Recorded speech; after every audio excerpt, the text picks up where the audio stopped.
My name's Amy, and this is my daughter Emily. She's 11, and this is my good friend Charlie, whom I've known since he was 7 years old. And we met when our family lived in Avondale, and my daughter went to a school that was about a half a mile down the road in one direction.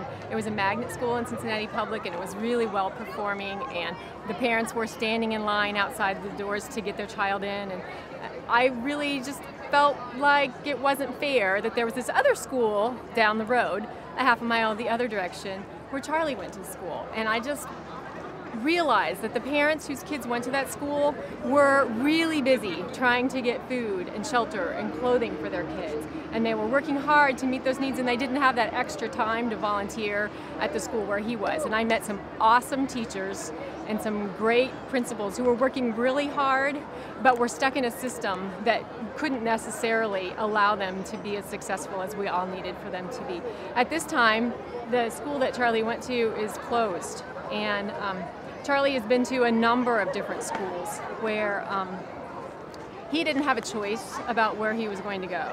He went to the school that was in his neighborhood because that was the only option that his mom even knew of. So I'm partly here because I love this little boy. I love him like he's my son, and I want the best for him.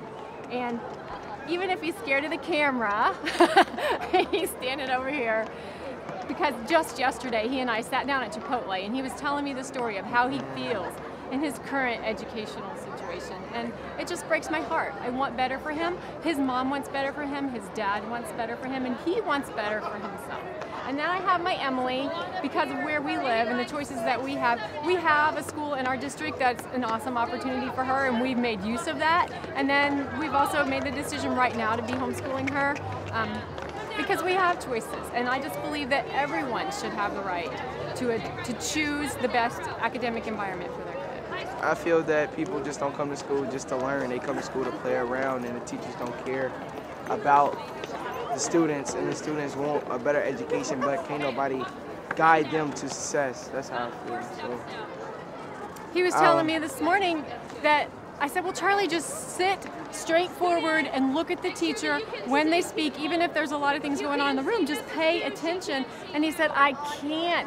Everyone in the room is making noise and things are going on, and I've missed what they've said. If you raise your hand and ask, they aren't able to repeat it. And so he's just he's stuck. He's not able to get the information that he needs.